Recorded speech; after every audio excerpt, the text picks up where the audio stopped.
उफ, इस बार कितनी गर्मी पड़ रही है। इस जंगल में रहना तो मुश्किल हो रहा है।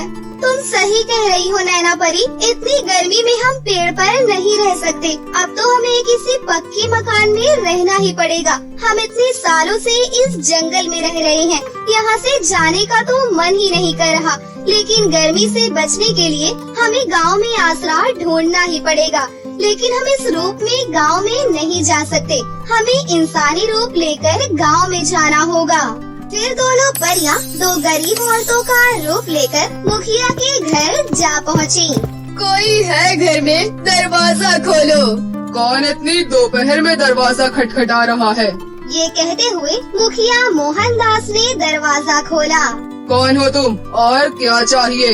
हम बहुत दूर से आए हैं और इतनी गर्मी में रास्ता भटक गए हैं। क्या हमें यहाँ आसरा मिल सकता है?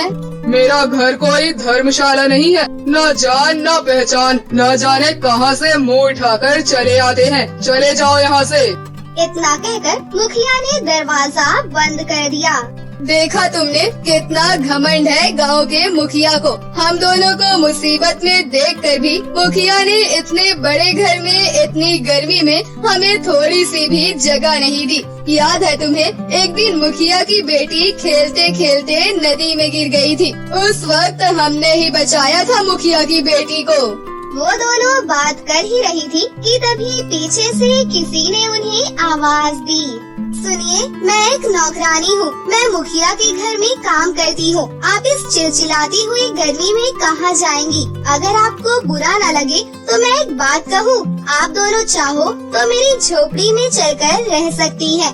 बस कुछ ही दूरी पर मेरी झोपड़ी है। हाँ हाँ, क्यों नहीं। हमें न जानते हुए भी इतनी गर्मी में तुम हमें अपनी झोपड़ी में रहने की जगह दे रही हो। इससे अच्छी बात और क्या हो सकती है? इतना कहकर दोनों परियां पारुल के साथ चल देती है। आइए अंदर, ये मेरी छोटी सी झोपड़ी है। आप बैठिए, मैं आपके लिए कुछ खाने के लिए लाती हूँ।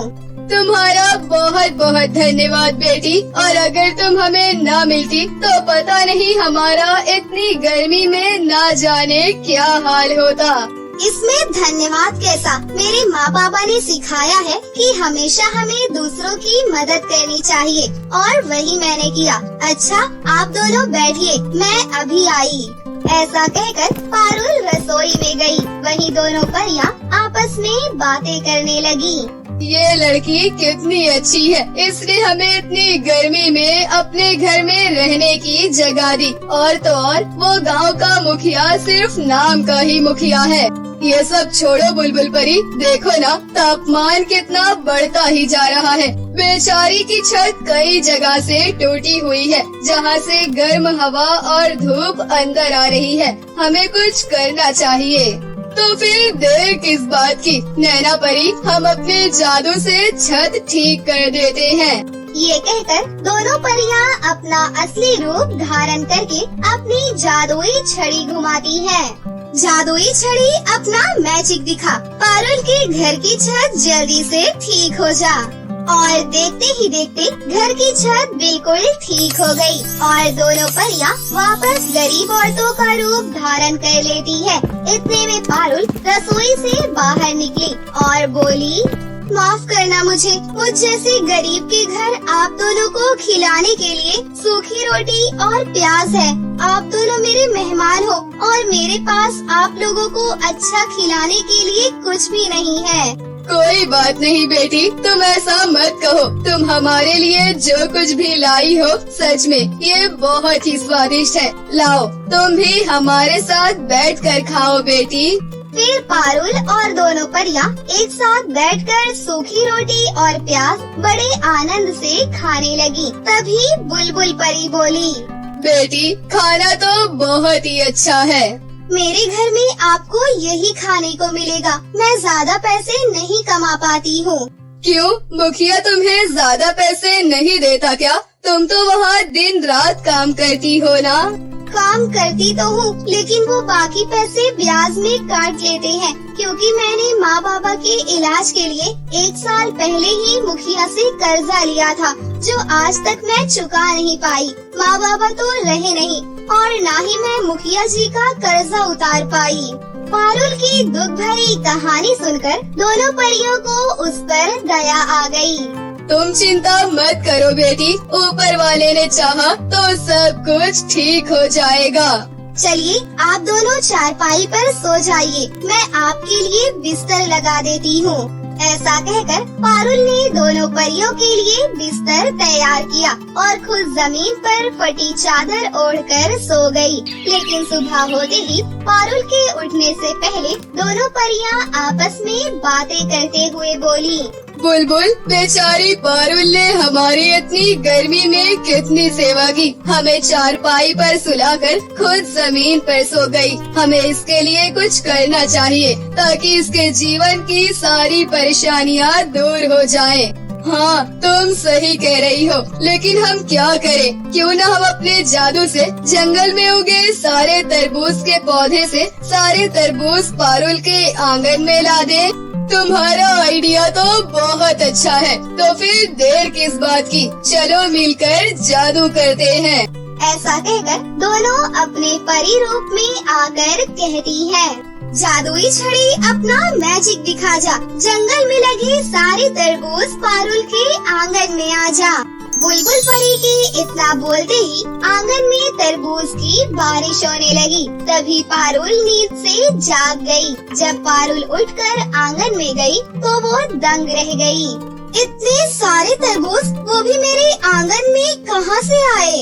तभी बुलबुल परी पारुल से बोली, अरे बेटी, इतने सारे तरबूज, बाप रे बाप, अब तुम क्या इन तरबूजों को देखती ही रहोगी? जल्दी से तरबूज को उठाओ और इन्हें टोकरी में डालो। फिर पारुल और दोनों परियां मिलकर एक टोकरी में तरबूज जमा करने लगी। तभी तरबूज को इकट्ठा करने के बाद बुलबुल परी पारुल से बोली, बेटी, तुम इन सभी तरबूज को बाजार में बेच देना। इस गर्मी के मौसम में इन तरबूज की तुम्हें अच्छी कीमत मिलेगी। पारुल ने बिल्कुल वैसा ही किया। वो उन तरबूज को ले जाकर बाजार में बेच आई और उसके बदले उसे अच्छे पैसे मिले। ये देख पारुल खुश होते हुए बोली, सच में उन्होंने बिल्कुल ठीक कहा था। मुझे तरबूज बेचकर कितने अच्छे पैसे मिले हैं। काश ऐसा हर रोज होता तो कितना अच्छा होता। चलो आज इन पैसों से मैं अपने मेहमानों को कुछ अच्छा खाना खिलाऊंगी। पारुल उन पैसों से बाजार से राशन लेकर घर पहुंची। पारुल को इतना खुश देखकर दोनों परियां मन ही मन बहुत खुश हो रही थी। ऐसे ही दिन बीतने लगे। अब हर रोज दोनों परियां अपने जादू से आंगन में तरबूज की बारिश करती और रोज पारुल उन्हें बाजार में ले जाकर बेचकर आया करती। पारुल का जीवन अब अच्छे से बीतने लगा और उसके घर में खाने पीने की कोई कमी नहीं थी। कुछ ही दिनों में गर्मी का मौसम गुजर गया और सर्दी के मौसम ने दस्तक दी। फिर एक दिन बुलबुल परी पारुल से बोली, पारुल बेटी, तुमने हमारी बहुत अच्छे से सेवा की। अब हमारे जाने का समय आ गया है। अब हमें जाना होगा, लेकिन जाने से पहले हम तुम्हें कुछ उपहार देना चाहते हैं। पारुल बेटी, तुम अपने आंगन में एक छोटा सा बगीचा बनाओ और जो एक तरबूज तुम्हारी टोकरी में बचा है, तुम उस तरबूज को बगीचे में गाड़ देना। फिर देखना तुम्हारा बगीचा ढेर सारे तरबूज के पौधों से भर जाएगा। फिर उन तरबूज को बेचकर तुम अपना खुद का तरबूज का व्यापार कर सकती हो और तुम्हें मुखिया के घर नौकरी भी नहीं करनी पड़ेगी। अच्छा, अब हम चलते हैं, हमें बहुत दूर जाना है, लेकिन हम तुमसे मिलने फिर आएंगे। ये कहकर दोनों परियां वहाँ से चली गईं और जंगल पहुंचकर अपने असली रूप में वापस आ गई। वहीं दूसरी ओर पारुल ने उनके कहे अनुसार अपने आंगन में बचा हुआ तरबूज गाड़ दिया। फिर अगली सुबह उसने उठकर उस आंगन में देखा तो वो हैरान रह गई। अरे वाह, इतने सारे तरबूज, वो भी मेरे आंगन में। ये तो चमत्कार है। वो दोनों मेहमान के रूप में ऊपर वाले थे जो मेरी मदद करने यहाँ आए थे। पारुल मन ही मन उन दोनों परियों का धन्यवाद करने लगी। उसके बाद पारुल हर रोज आंगन में लगे तरबूज बाजार में बेचा करती। लेकिन हैरानी की बात ये थी कि आंगन में लगे तरबूज के पेड़ से कभी भी तरबूज खत्म ही नहीं होते थे। अब पारुल धीरे धीरे बहुत ज्यादा अमीर हो गई और उसने मुखिया से लिया हुआ सारा कर्ज भी उतार दिया। अब पारुल खुशी से अपना जीवन बिता रही थी, लेकिन उसकी ये खुशी मुखिया मोहनदास से देखी नहीं गई और उसने तरबूज के पेड़ से भरे बगीचे को अपने कब्जे में करने की सोची। फिर मुखिया एक रात दबे पांव पारुल के घर पहुंचा। वो कैसे भी करके उन सभी तरबूज को हासिल करना चाहता था। उसने जैसे ही तरबूज से भरे पौधे को हाथ लगाया, उसे इतना जोरदार झटका लगा कि वो अपना दिमागी संतुलन खो बैठा। वहीं दूसरी ओर पारुल जादुई तरबूज के पेड़ से तरबूज बेचकर हंसी खुशी से अपनी जिंदगी जीने लगी। चलते चलते मेरे पैर में दर्द होने लगा है, ऊपर से गर्मी भी बहुत लग रही है। सही कहा तुमने, मुझे भी बहुत परेशानी हो रही है। पसीना तो देखो कितना भर भर कर आ रहा है। बस थोड़ी ही दूर रह गया है हमारा घर। चलो चलते चलते घर पहुंच ही जाएंगे। अपने कॉलेज से मीना, भावना और गौरी तीनों बहनें पैदल पैदल चलकर आ रही थी। गर्मी में उनका बहुत बुरा हाल हो चुका था। अरे सामने देखो, हमारा घर आ गया है। शुक्र है, चलो घर में चलते हैं। जैसे ही तीनों ननद घर के अंदर आती हैं, उनकी भाभी पल्लवी उन्हें देखकर कहती है, अरे अरे इस तरह सांस क्यों फुला रही हो, क्या हुआ? सांस तो फूलेगी ही भाभी, जब हम कॉलेज से पैदल पैदल चल कर आ रहे हैं। तुम तीनों पैदल क्यों चल कर आई, बस में क्यों नहीं आई? क्योंकि हमारी बस छूट गई थी। हमें बस स्टैंड पर पहुंचने में देरी हो गई थी। ट्रैफिक बहुत जाम था, रेड लाइट भी हो रखी थी। अच्छा तो ये बात है, तुम तीनों को बहुत गर्मी लग रही होगी। चलो तुम तीनों बैठो, मैं तुम्हें शरबत बना कर देती हूँ। पल्लवी अपनी तीनों ननद के लिए शरबत बनाती है और उन्हें दे देती है। ये लो, इसे पी लो, थोड़ी थकावट उतर जाएगी। पल्लवी का दिया हुआ शरबत जैसे ही तीनों ननद पीती हैं, तो वो तीनों मुंह बनाते हुए अपनी भाभी से कहती हैं, हे ऊपर वाले, ये क्या बनाकर दे दिया है भाभी आपने? इतना गरम शरबत जैसे आग की तरह खौल रहा हो। आपने मटके में पानी नहीं रखा था क्या? रखा था। दरअसल जब मैं नदी किनारे से पानी लेकर आ रही थी तो मेरा पैर फिसल गया था और मैं गिर गई थी। साथ में मटका भी गिर गया था। गिरकर मटका फूट गया था। हे ऊपर वाले, एक ही तो मटका था हमारे घर में, वो भी आपने फोड़ दिया। अब हम लोग ठंडा पानी कैसे पिएंगे? भावना, तुम भी ना कैसी बातें कर रही हो? ये तो पूछा भी नहीं है कि भाभी तुम कैसी हो। हाँ भाभी, आपको कहीं लगी तो नहीं? नहीं, मुझे कहीं नहीं लगी, मैं ठीक हूँ। तभी घर पर पड़ोस की एक औरत आती है। अरे पल्लवी बहू, अरे ओ बहू, कहाँ है तू? अंदर आ जाइए। बहू, तुमने मेरा सूट सिल दिया क्या? हाँ, बस वही करने जा रही थी। चलो मैं तब तक रुक जाती हूँ। इतना कहकर पल्लवी अपनी सिलाई मशीन पर बैठती है और फटाफट जो बची कुची सिलाई रहती है उसे भी सिल देती है। ये लीजिए आपका सूट। चलो अच्छा है, तुमने समय पर इसे सिल कर दे दिया, नहीं तो मुझे लगा था कि मैं इसे पहन ही नहीं पाऊंगी। ये लो तुम्हारी मेहनत के पैसे। कुंती पैसे देकर चली जाती है। आज तो भाभी को पैसे मिले हैं, आज तो खाने में कुछ अच्छा बनाओगी ना भाभी? नहीं, वही दाल चावल बनेंगे। लेकिन क्यों भाभी, अब तो आपके पास पैसे भी हैं। क्योंकि तुम्हारे भैया ने तुम तीनों के लिए रिश्ते ढूंढने शुरू कर दिए हैं और अब हमें पैसों की जरूरत होगी तुम्हारी शादी करवाने के लिए। हमारा रिश्ता? अरे भाभी, ऐसे कौन करता है? हाँ भाभी, घर की हालात तो पहले से ही खराब चल रहे हैं, ऊपर से हमारी फीस तक तो निकल नहीं पा रही। फिर भैया हमारी शादी कैसे करेंगे? तुम्हारे भैया और मैंने हम दोनों मिलकर तुम तीनों बहनों की शादी बहुत धूमधाम से करेंगे, तुम परेशान मत हो।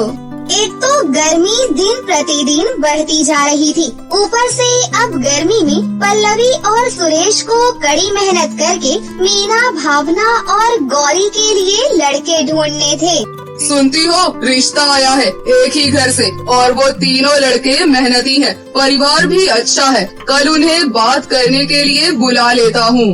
ठीक है जी, जैसा आपको ठीक लगे। पल्लवी के ऐसा कहने के बाद वो अपनी सिलाई मशीन पर कपड़े सिलती रहती है।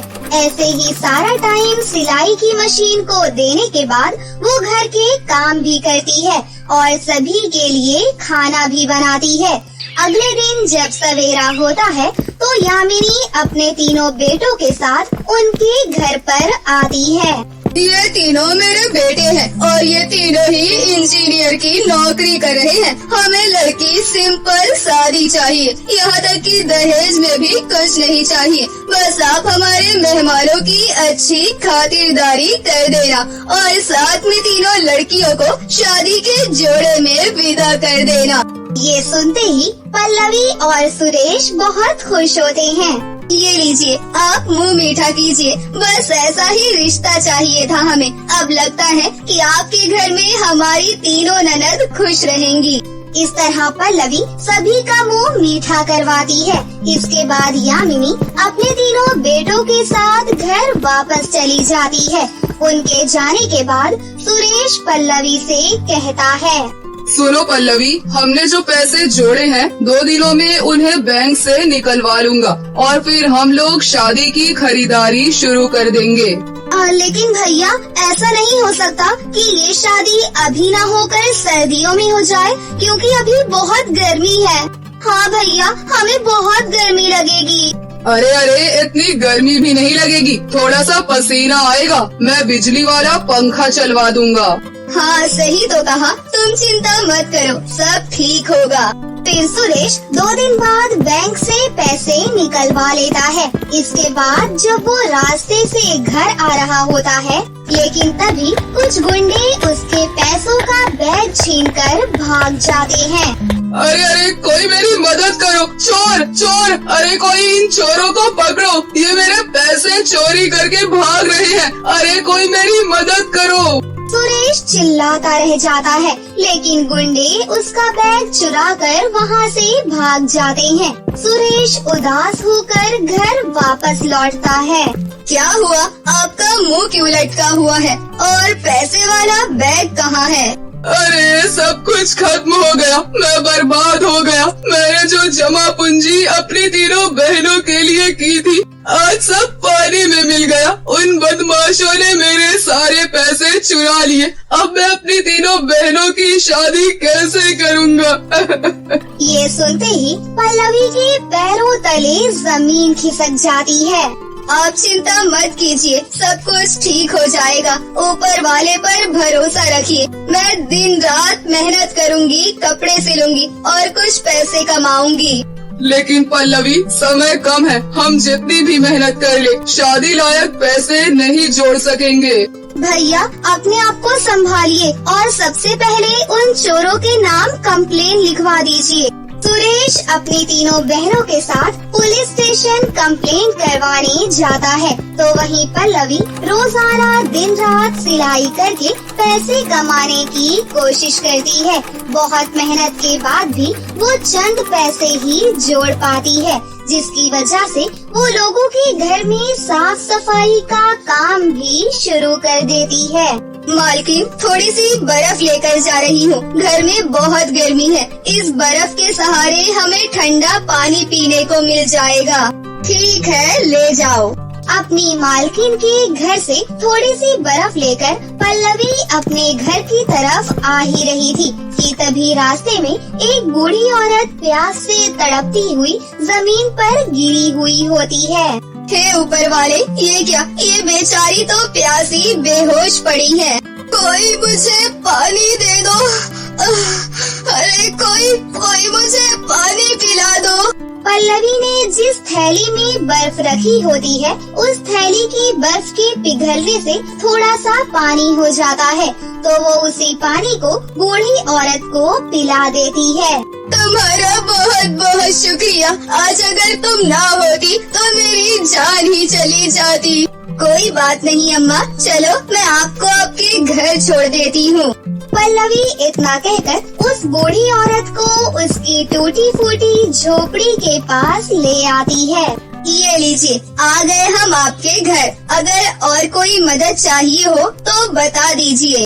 बूढ़ी औरत पल्लवी की तरफ देखकर मुस्कुराती है और देखते ही देखते बूढ़ी औरत एक सुंदर परी के रूप में बदल जाती है।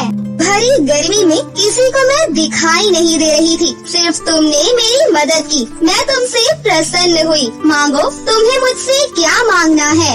परी जी, आज तक मैंने सिर्फ सुना था कि परियां होती हैं, लेकिन आज देख भी लिया। परी जी, आपसे मुझे कुछ नहीं चाहिए।